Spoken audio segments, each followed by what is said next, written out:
Good morning muli mga ka-agre, welcome back to my channel. It's morning. Nandito ako sa aking lettuce para mag-asikaso ng aking mga seedlings kasi yun nga po, na-sold out po yung aking mga lettuce before 2 weeks ago, kaya ito nag-start na naman ang ulit ng mga punla. Ito po yung aking almighty. 1 week old na siya. Yan, almighty 1 week old. Then meron din akong scamander red yan. Pero konti lang munang pinundaw kasi di masyado mabenta ang pula. Tapos meron din ako ditong almighty, ganun din 1 week old ito. So ito pong mga lettuce ngayon is kino-convert ko siya ng organic. So yung mga pinag-aaralan ko sa TESDA sa agriculture, in-apply ko na dito kasi yung pong aking lettuce ay aking pinag-aaralan kung paano ko siya ay convert ng organic.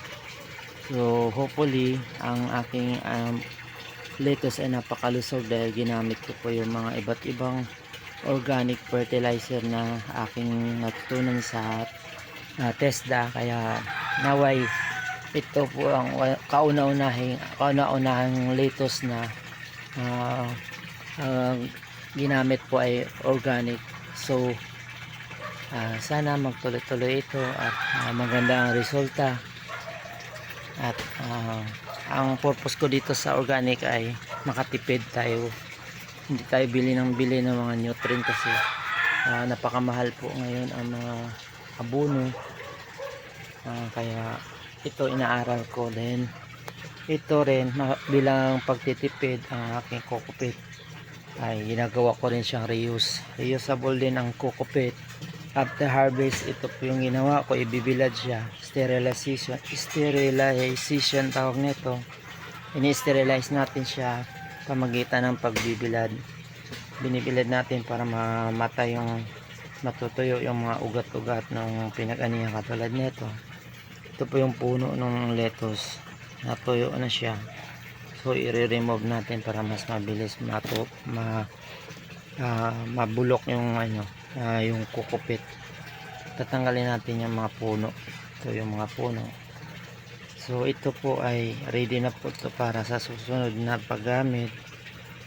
Pero po to, ibababad ko ulit siya. May process din. Hindi po ako gumagamit ng laga system.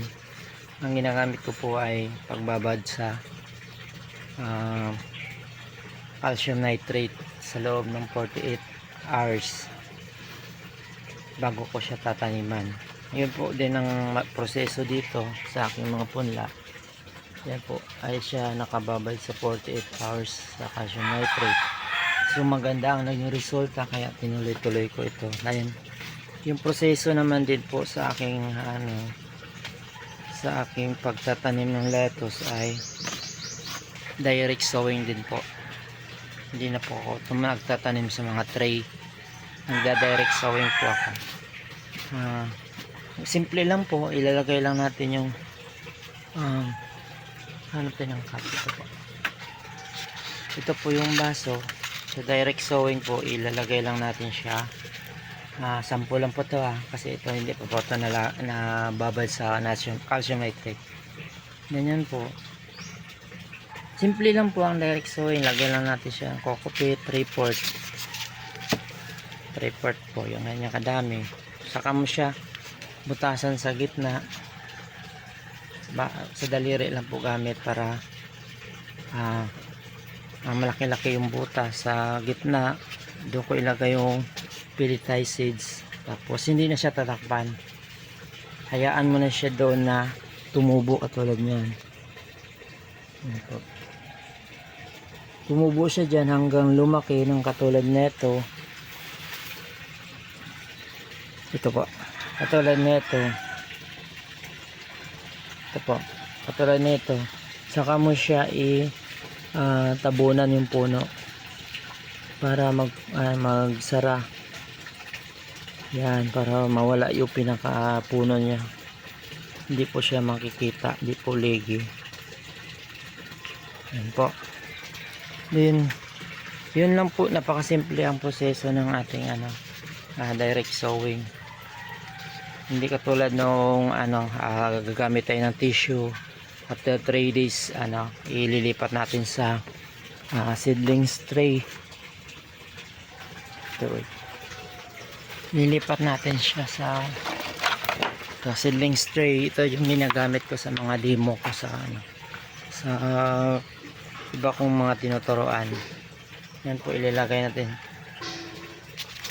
After kung makita yan, pakita sa inyo yung tissue dito lang mo. After 3 days doon sa tissue, ililipat naman siya dito sa sa tray. Yan. Pupunuin lang natin siya ng coco peat. Tapos huwag isiksik. Ano lang siya po, ano mo lang siya. Punuin lang siya, huwag isiksik. Tapos iyan mo siya, i-flat ako, ayun ganun, kahigin sa kamay para magiging pantay. Yan po. Yan. Dito, after 3 days dun sa tissue, ililipat naman siya dito. I-remove natin siya. Maproseso po. Tapos after naman dito sa ito, magtagal naman dito na 7 days ang seedlings. After 7 days, saka tayo katulad nito, ito ay 7 days old sa direct sowing po ito, pero kung sa tissue at saka sa tray, yan ang edad niya, 7 days. Saka naman tayo mag-apply ng nutrient. In-apply natin ito ng nutrient dito rin sa mismo sa tray. Gagamit po tayo ng tray din para may panahod katulad na ito. Ito po, sa tray na to sinasahod ang baso, ganun din sa seedlings tray, sinasahod dito ganyan. Tapos mag-apply tayo ng tubig dito sa loob ng tray, dito sa loob ng tray i-apply natin ang tubig dyan. Tapos sisipsipin siya ng coco peat. Pag nasipsip siya ng coco peat, maging basa na to. So yun po ang inaalagaan namin pagka meron na kami seedlings, laging basa dito. May tubig lagi pero hindi puno, basta basa lang siya. Tapos spray din, na-sprayan din natin siya. Sa spray naman po, dahil nga ang seedlings napaka late pa nila masilan, inagamitan din po natin ng agua oxinada.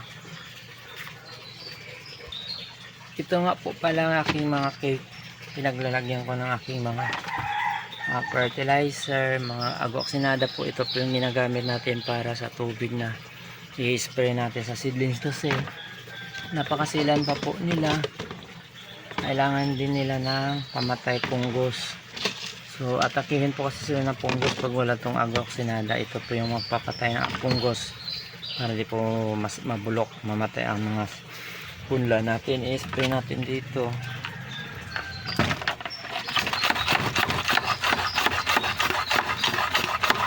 Yan po, ni-sprayhan po natin to. Yan, wait lang.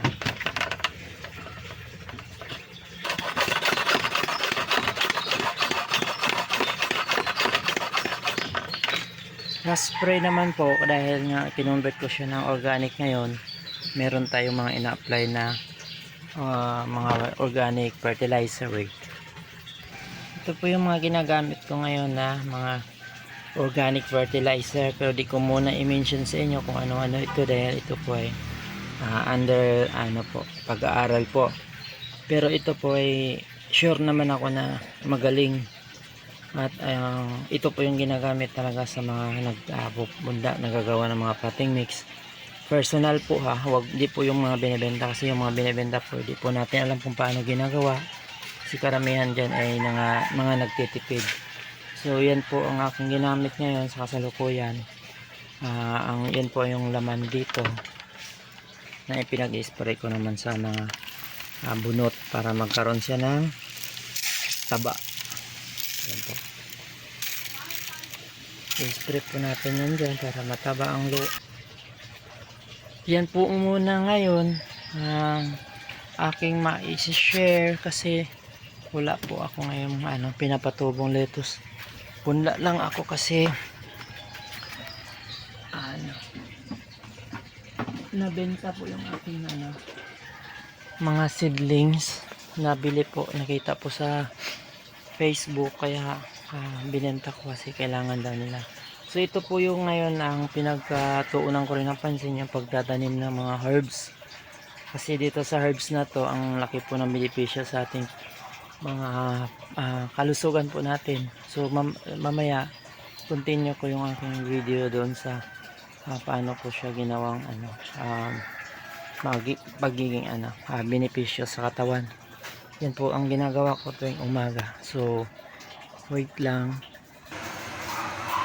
Ito pala yung tarragon.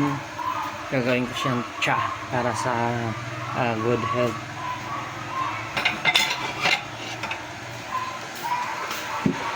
Ito po yung yung ginagawa ko tuwing umaga. Sa halip na kape ang iinumin ko, iinom ako ng herbs para maging malusog ang pangangatawan.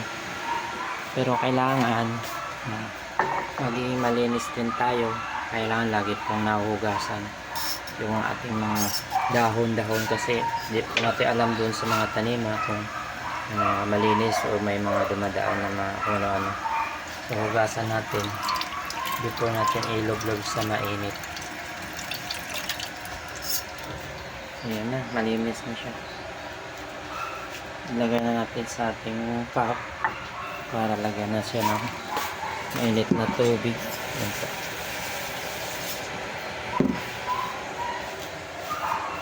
Tagal ng tubig. Ito nga pala mint. Pwede rin natin i-mix itong mint. Depende sa ating gusto paano natin gagawin itong cha. So may mint ako dito, isasama ko na rin. Pero yung puno itatanim. Ito po yung aking tarragon at saka mint. Pinagsasama ko, lagyan ko siya ng tubig. Mainit. Ang dami.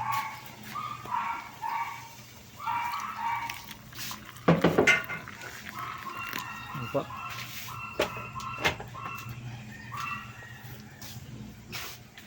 Ayan.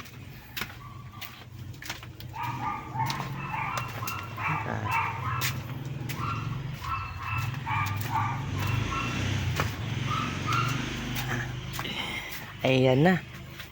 Ito na yung aking tarragon saka mint at tea. So ang pinaka steam naman ng mint itatanim ko kasi para maparami natin. Ito po yung mga tarragon ko. Meron dyan tahibo. Hindi ko pa pabuhay pa lang ang tahibo. Tapos meron tayong Italian oregano, yan maliit na yan, buhay na rin. So ito yung mint tatanim din natin para tayo ay makapagpabuhay. Yan. Yung mint natin. So yun lang po muna ang mai-share ko ngayong umaga sa mga viewers. Thank you for watching. Ito kape-kape tayo, pero hindi kape term kape lang, pero ang ginamit ko yung tarragon saka mint. So malapit na siya matapos. So natapos din ang video. Thank you sa mga nanonood. Bye bye.